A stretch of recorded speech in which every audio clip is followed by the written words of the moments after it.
more about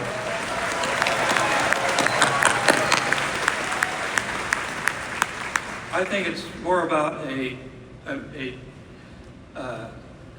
connection, an emotional connection with the work, not how much it cost or what celebrity did it or whatever. It's more a personal thing.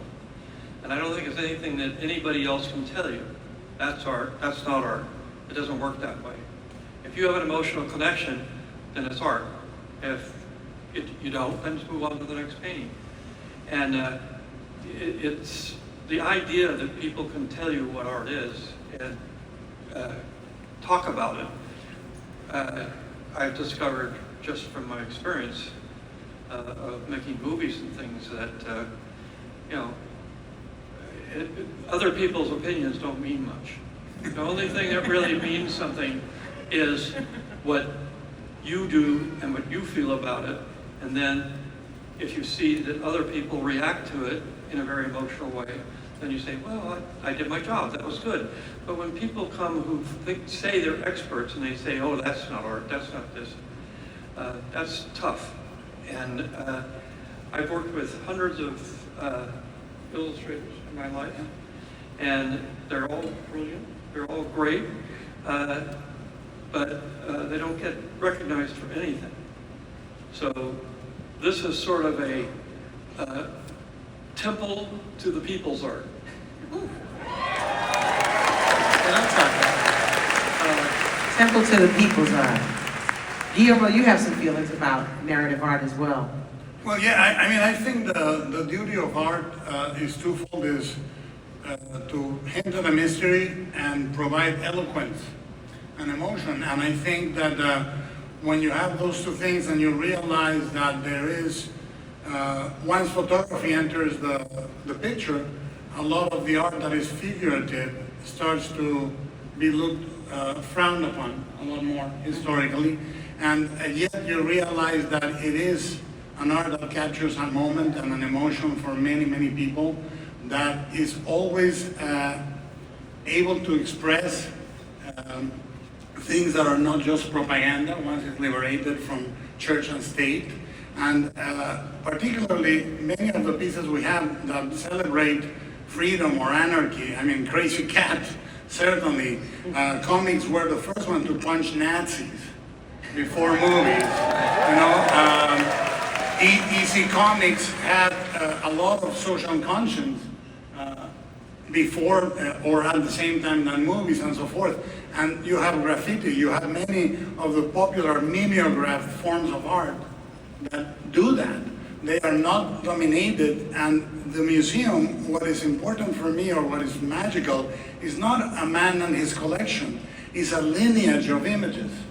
A lineage of images that have been spoken, and we as storytellers and visual storytellers, we have that vocabulary to see where that thing came from, the etymology of that image.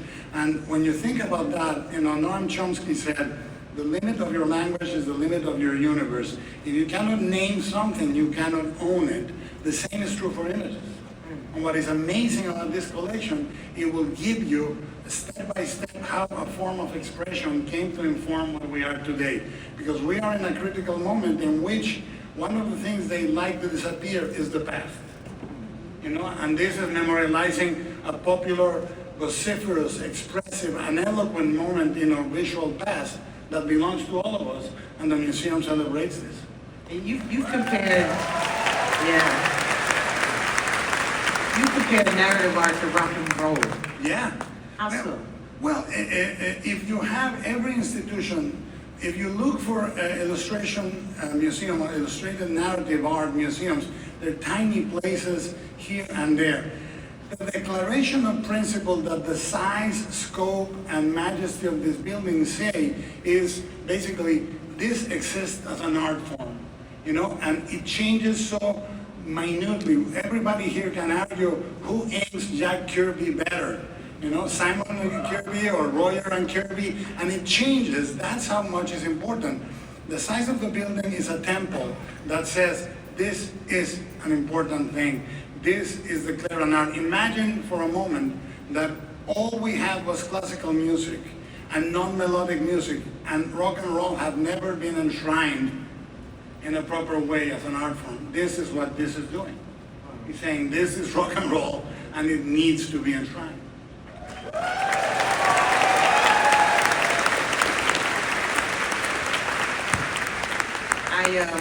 I landed at LAX the other day, which is LA's airport, and you're able to actually see this temple from the sky.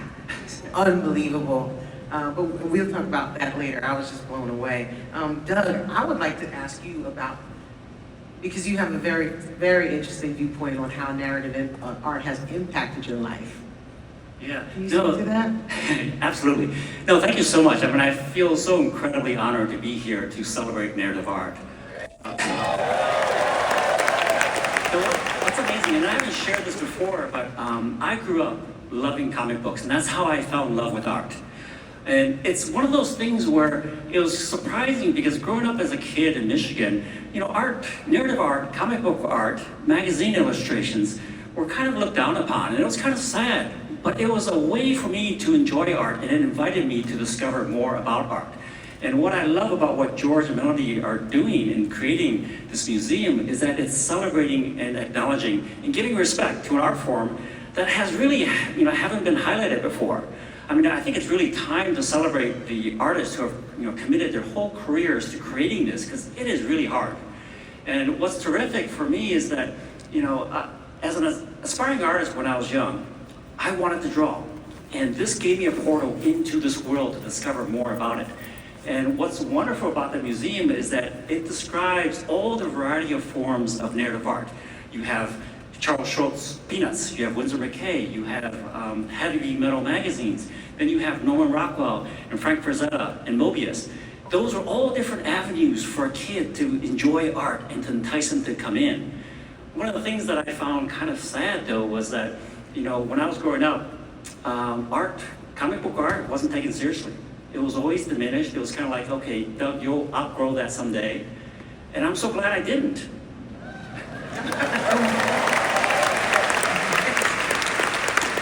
I'm glad you did it. This is so relatable. I'm sure there's so many of you in the audience can relate to using your art form as a way to just express yourself. And I'm sure you're creating beautiful art right now, today, and here showing it to one another as we speak. Doug, you had a beautiful story about how you work with George, how you kind of start the process. Explain how this collaboration works. I can talk all day about that. No, one of the funny things is that growing up, well, first, I mean, I was painfully shy, so that's why I gravitated towards art. Words were never my strength. Visual images were, and so as a kid, I really drew art, and I wanted to learn more about, you know, how to create storytelling, story art. And my earliest forms were actually almost like silent movies where I created panels. And it's very much like comic books. It's very much like what we're celebrating here. And one of the things that I kind of honed my skills growing up, because, you know, when I saw Star Wars, it was transformative for me because it opened up a whole world of people behind the scenes creating the art that I loved growing up. And this was never really exposed to me before. And that's why I think, you know, the museum is going to highlight a good portion of that. But what it did was it allowed me to start learning about art. I didn't go to art school, I'm self-taught, but I started to really find as many magazines as possible, and I honed my craft as best as I could. And I thought I was pretty competent, but then I started working with George. Honestly, and that's when I realized I know nothing about design and art, narrative design and art. I knew about industrial design, I could do product designs, I could do cool spaceships, but that's not what narrative art is. Narrative art is driven by story. Story comes first. The art comes second. And it was one of the biggest lessons that I learned because, as you'll see in some of my early art on the prequels, they weren't very successful because I was designing in isolation without context, you know. And part of it was because I didn't know what the story was. But the designs were always kind of presented as, you know, okay, like these are kind of individual items. And I was forgetting about the connection of how those designs fit into the overall picture of the story. Later on, you'll see that I slowly started to evolve because I started to take lessons from George where I learned, no, those designs need history, they need context, and they need to fit within the scenes. So I started to present designs within the context of a scene. I started to invent the scenes to try to see and validate the designs. And it's one of those things that I learned from George where cinematic narrative design is very specific. It's story-driven. Guillermo, you looking good to jump in on that? Well, no, I think that we all live design every day. If you design a wardrobe, think about your wardrobe. The same shirt, one button down, two buttons down, rolled, not rolled. A card says the way you dress, the way you move, everything you use tells something about your culture. What you favor is, that has to be imbued in the design. But the most important thing right now, and the reason why we must defend this as an individual expression, is because there is one of the other things that I find oppressive is people saying you can do art with an app, and I'm sorry, you can't. It's like you cannot just press a button and get to the middle, because then you will not know the beginning or the end of that idea for yourself. And when people say to you that, they're saying, art is not that important, but it is. It is. And I think the way he's talking about art and narrative is not the difference between eye candy and eye protein. Eye candy is an ornament, eye protein is nutritive. It's a story. And that's the difference. And the difference is personality, knowledge, and emotion. Those are the three things that need to exist. And I'm sorry, they don't come in a fucking app.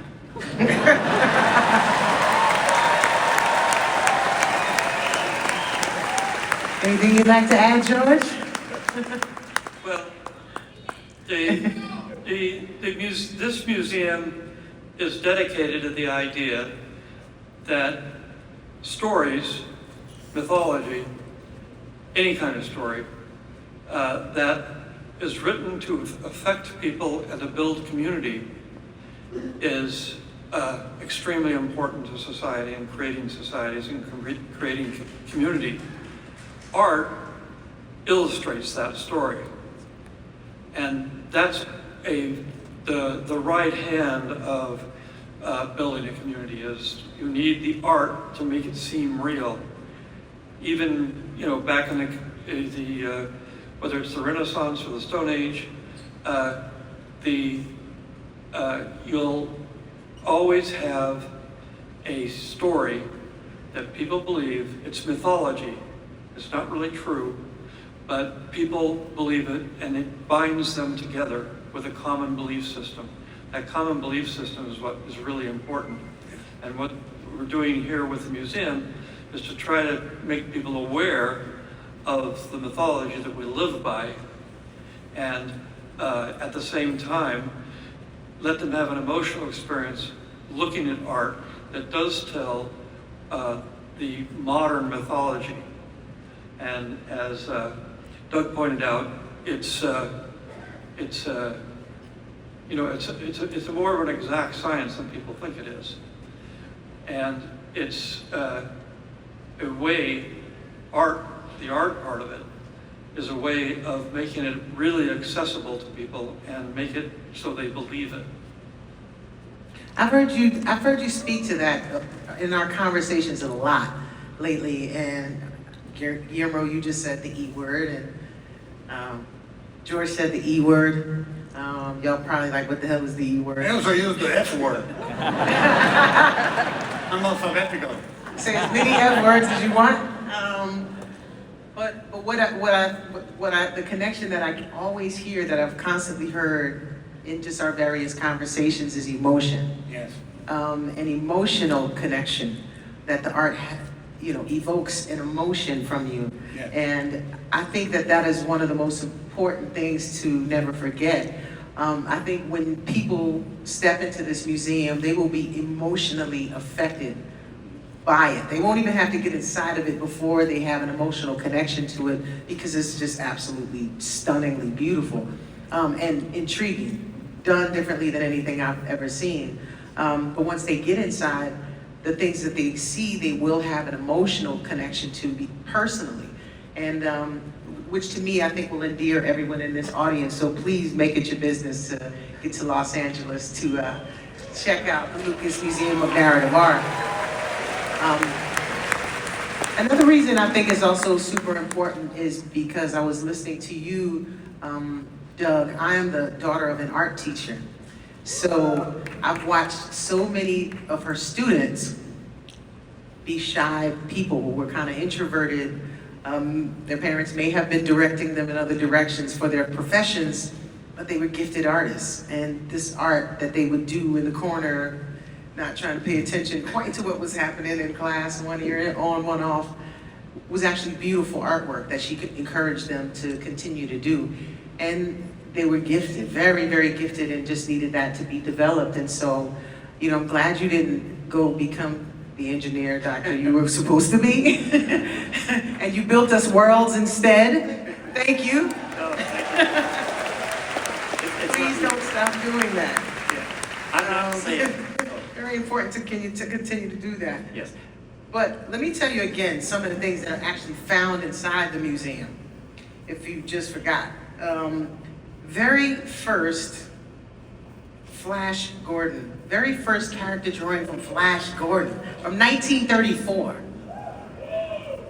Original, as in you can see the smudges by all the hands that touched it on the way to getting produced. Never been on display before anywhere, ever. Original sketches from the Peanuts comics from the 50s and 60s. Who, my Charlie Brown? My Snoopy? What? Did y'all not love Lucy kicking the football?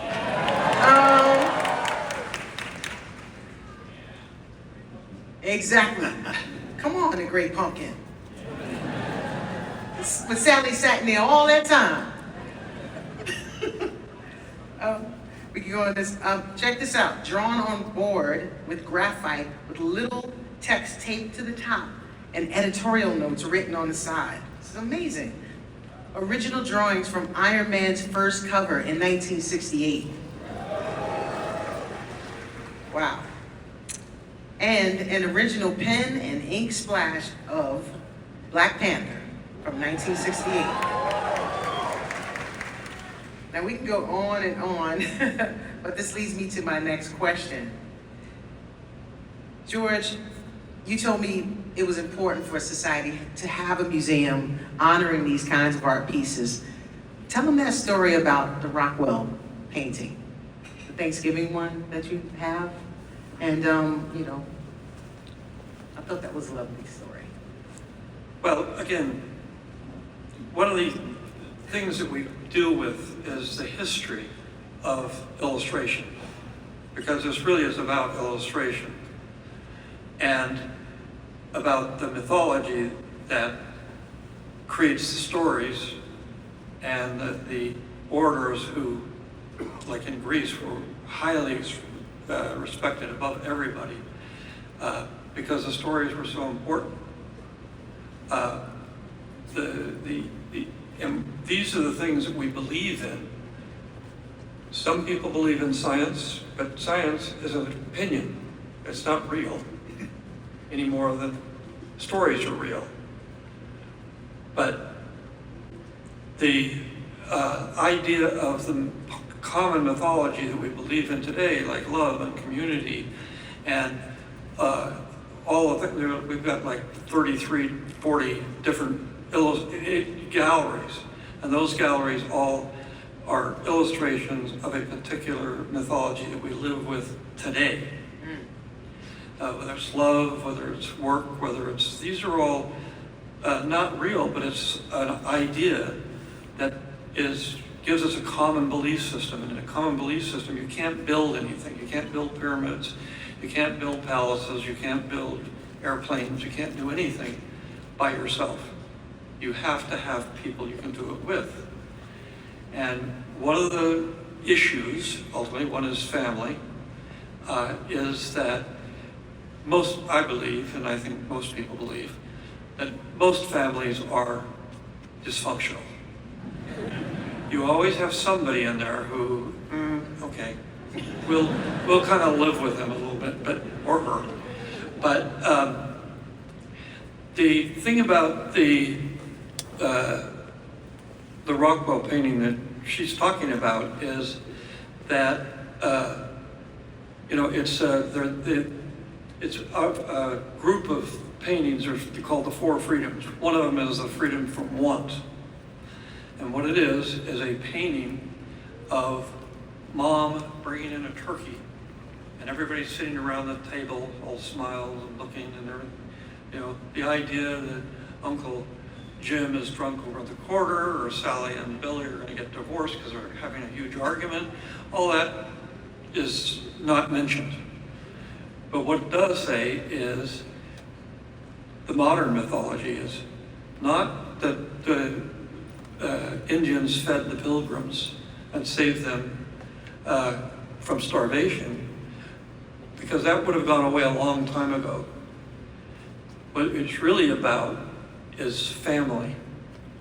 And people go to Thanksgiving and inevitably say, oh God, I don't want to do this again. It's going to be fights, it's going to be this, and I have to deal with my dad, I have to do, it's all kind of, oh, well, I guess I've got to. Well, you've got to, because that painting tells you that family is important. It's part of what we need to keep society together, even if it's tough. And that's, a lot of the art centers around those ideas of what we believe in and how important that is to us to have a community and to be able to build off of a common belief. And it's especially together today because of the fact that the world is becoming a smaller place. There are a lot of different common beliefs out there. It used to be easy because they were far away and it was hard to get to the, interact with that. But now, we're experiencing, in a lot of ways, the fact that there's a lot of different beliefs, and there's a lot that aren't common. And the society cannot exist without a common belief system. And that's where illustration is vital to show you what that means in everyday life.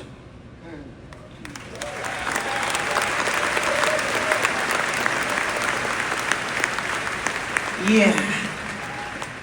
Around my way, they call that dropping knowledge. That's amazing. I love the way you speak about it, because as much as you are able to inform us, and you just really took your time and informed us very clearly, it all comes back to love. It all comes back to emotion. It all comes back to a connection. It's very evocative. And honoring something, which kind of brings me back to the museum. Guillermo, you had very strong feelings about the museum as well, being about narrative art. George said something to me before that I'll share later, but there's something about the size and the scope and the design of this museum. What spoke that strongly to you to create this type of place for illustrators? Well, one of the things we are facing very strongly right now, and probably more than ever or more than a long time, is that we realize stories shape the world. Stories that tell you the wrong thing about who you are or what you should be to other people. Because one of the narrative branches that is brutally applied is propaganda, and I think that the illustration art is not only celebrating the craft of incredible people that have designed movies and narrative art, like Ron Cobb, Ralph McQuarrie, Mentor Hubner, Jim Steranko for Raiders and so forth, but it's also celebrating an emotional thing that belongs to all of us. Myth belongs to all of us. Propaganda is controlled by a very small group. And myth unites us, propaganda divides us. So if these things are enshrined in the principles that make this not, look, this is a museum where you're not gonna have superimposed anybody's worth or value for the pieces. Like George says, you don't like it, move to the next one until one speaks to you. There is not an imposed value that this, you must like this. You know, Da Vinci said, to paint likeness is easy, to paint emotion is hard. And these are all very emotional pieces, and they celebrate things that belong to all of us. One of the reasons we are all here, one of the reasons is that popular mythology in forms of comic books of any kind, I don't care if you like underground comics or edgy comics that, you know, have nothing to do with genre, or you like a genre piece, is that we all can access those emotions.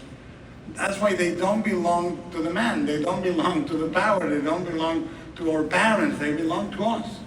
And I think this is celebrating things that speak to all of us collectively but individually.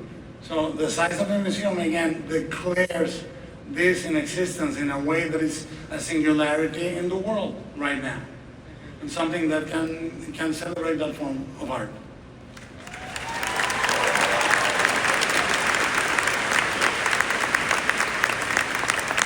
Did you have a thought? Yes. No, you know, I think what's remarkable about George is that he leads from the heart. And this museum is him. I mean, it's his gift to sort of help celebrate this. And what I really enjoy about it, honestly, is that, you know, narrative art is a way to educate kids and to sort of like validate and say it's okay to, you know, draw your fantasy, draw things from your mind, embrace comic books. It shouldn't be looked down upon. And what's fantastic is that I think the museum, my hope is that it will inspire, you know, the next Norman Rockwell or Frank Frazetta. Yeah? George? What am I, what's the question? I thought you were about to say something. I thought you were going to say something. So I was going to let you. Let's talk a little bit about the actual details of the museum, because I found this very curious, the attention to detail. There are no right angles in the entire museum. Everything in the museum is curved. Tell me a little bit about that. What was the thought behind that? Yankson might have had, or did you want that? In my life, I started out, I wanted to be an architect, and then I realized that it actually involves a lot of math. And then I decided that wasn't such a good idea.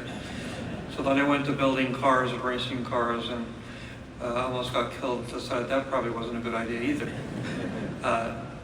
But then I went, and I didn't do that well in high school. So I decided, well, as I was in the hospital and recuperating from my car accident, I said, well, maybe I'll just go to junior college, and because this was during the Vietnam War, and there was a certain advantage to going to the college. So I went to college, and I liked social science. It was always very important to me. And so I decided I'd just take a lot of social science classes because it really was something I was interested in. And I got really hooked on anthropology and fell under the sway of he was actually more of an English teacher, but at the same time he was really a mythologist and somebody who really understood mythology, which I really was extremely interested in, and which really comes from a time when I was about 5 or 6 years old, and my mom would put me to bed, and I asked her a question, and I said, Mom, if there's only one God, why are there so many different religions? And she really couldn't answer that. But I spent the rest of my life trying to answer that. And I come to the conclusion that I believe in God, but I have no idea what God is. And I don't think anybody does. Because that's the thing where a very, very human nature is that when you're born, the baseline is fear. And as you go through life, you're curious about things, but you're especially curious about things you don't understand, and therefore that's a threat to you. And as a result, you make up stories to make it feel good. Well, you know, what, it goes dark periodically. Why does it, what happens to the sun? I mean, if it doesn't get day, it's just night. What happens if, you know, and back in the Greek times, they said, well, it's, you know, you got Apollo, he's a god, and he has a chariot that's on fire, and when it goes over, flies over, it's all daytime. Yeah. At night, it's dark. Oh, I feel better now. And it's true. It's stories that make you feel connected to other people, but it also gets rid of some of the problems you have about the fact that you have to know everything. And of course, one of the real problems we have is humans think they know everything, even though they don't know anything. You know, they're very, you know, if you take the universe, we know so little about what's going on that it's just, you know, we're like ants. You know, we have no knowledge whatsoever. We just think we do. And that's one thing that this kind of art will celebrate in a way, because we have science fiction. Science fiction is a myth. We have made it real, but we made it real because of science fiction books and art. And so that makes people say, oh, well, we could go to the moon. You know? And once that idea is implanted, then we sort of believe we can do it. But the real problem, as I say, we think, well, we can go to the moon, we can go anywhere. No, I don't think so. Everything is in elements that are so huge, so fast, so impossible to understand for a human being, that you can't depend on what we know, and you can't really, you can be inspired by what we think we know. But in the end, Guillermo, you look like you want to get in there. What do you think? Oh, I was, no, I think it's beautiful. The shape of the museum for me, it is flow. And what is beautiful is that George is a collector, I'm a collector, but I know I don't own anything. I'm holding it briefly for the next person that is going to hold it or see it. Because we are not eternal. What we hold and what we cherish is. That art will live longer than any of us. And the flow of the museum is like a Mobius strip. It's telling you that. It's just telling you, look, this is for you. And then you're going to bring the next thing. And it's going to continue. And you can drink from the same fountains of knowledge and image and content and power and myth that George and many, many others have been part of.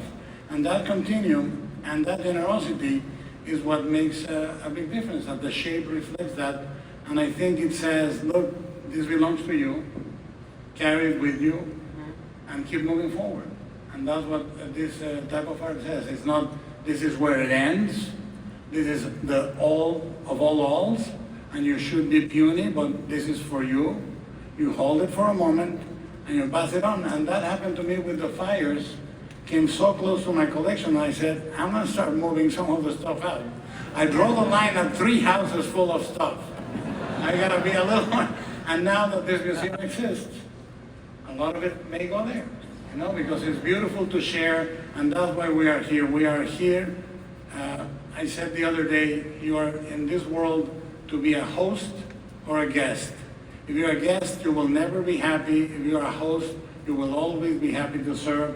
And this museum is hosting that type of art, and it's a continuum that belongs to all of us.